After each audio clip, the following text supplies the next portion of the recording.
Hola, ¿cómo están? Somos el equipo número 5 conformado por Ángel Malmaceda, Francisco Erúnez, Pancho y Jorge Rivera Gas, y ahora le mostraremos lo que es el plano inclinado y el plano curvo y ahora empecemos. Y ahora Jorge nos explicará lo que es el plano inclinado y el plano curvo.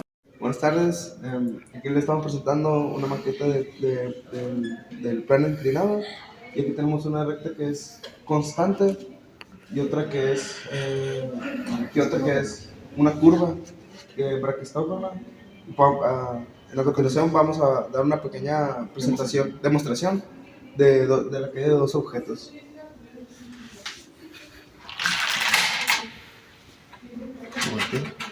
Él hace un pequeño corte. Como verán, cayó primero la curva porque aquí lleva una pequeña aceleración, porque es una inclinación en la que el objeto va agarrando una velocidad creciente y pues esta es una constante que se puede decir que es como si fuera un cero, o sea, no hay ni velocidad ni nada, simplemente está constante y pues aquí hay una velocidad por medio porque es curva y va creciendo.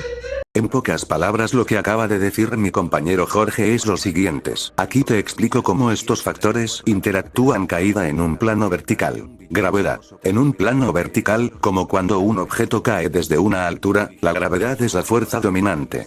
Esta fuerza acelera el objeto hacia abajo. En condiciones ideales, sin resistencia del aire, todos los objetos caen a la misma velocidad, independientemente de su masa. Resistencia del aire. En la realidad, la resistencia del aire juega un papel importante. Los objetos con mayor superficie experimentan más resistencia del aire, lo que puede ralentizar su caída. Esto explica por qué una pluma cae más lentamente que una piedra. Fricción. La fricción en el aire es la que causa la resistencia del aire. Caída en un plano inclinado. Gravedad. En un plano inclinado, la gravedad aún actúa, pero se descompone en dos componentes, una paralela al plano y otra perpendicular. La componente paralela es la que hace que el objeto se deslice hacia abajo.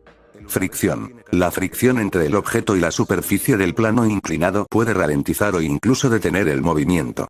La cantidad de fricción depende del material de las superficies y del ángulo de inclinación.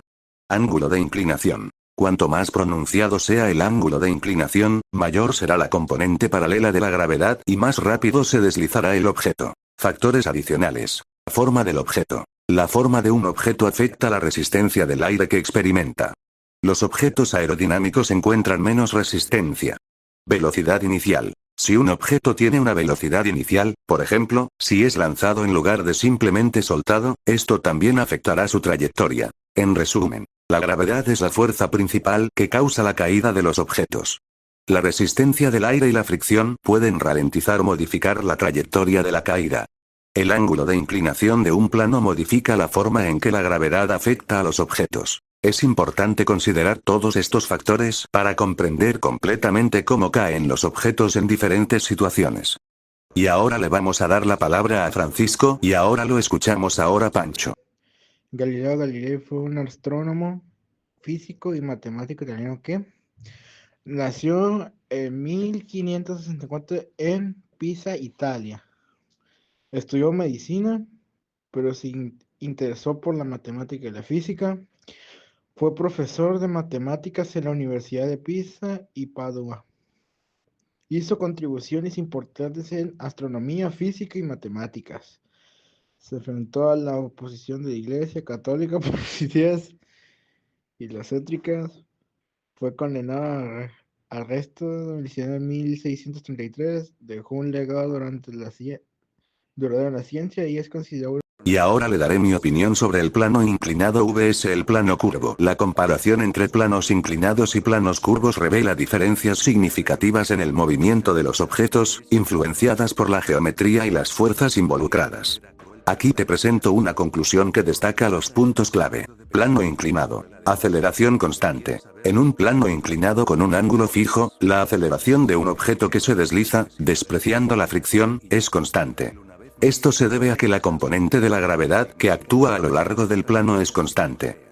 Movimiento predecible. El movimiento en un plano inclinado es relativamente fácil de predecir usando las leyes de la física, ya que la trayectoria es lineal. Fuerza constante. La fuerza que empuja al objeto hacia abajo del plano, es constante. Plano curvo. Aceleración variable. En un plano curvo, la aceleración de un objeto varía a medida que cambia el ángulo de la superficie. Esto significa que la velocidad del objeto puede cambiar de manera no uniforme.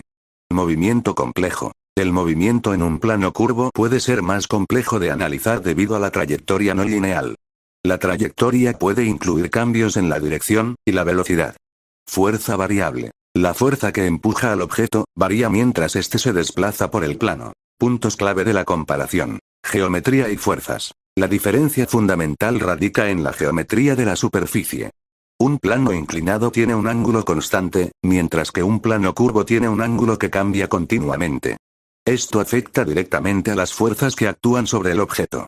Aceleración y velocidad. La aceleración constante en un plano inclinado contrasta con la aceleración variable en un plano curvo.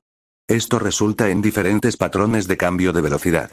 Complejidad del movimiento. El movimiento en un plano curvo tiende a ser más complejo y difícil de predecir que el movimiento en un plano inclinado. En resumen, mientras que el plano inclinado ofrece un movimiento lineal y predecible con aceleración constante, el plano curvo introduce variaciones en la aceleración y una trayectoria más compleja. La elección entre un plano inclinado y uno curvo depende del resultado deseado y de la complejidad del movimiento que se quiera lograr. Espero que esta conclusión te sea útil. Perdón por casi no poner imágenes en el vídeo, pero andamos en fallos técnicos, o sea, no hay espacio, pero bueno, aquí la dejamos. Un saludito al maestro de cálculo y abrazo fuerte y que Dios me lo bendiga siempre. Hasta luego, adiós.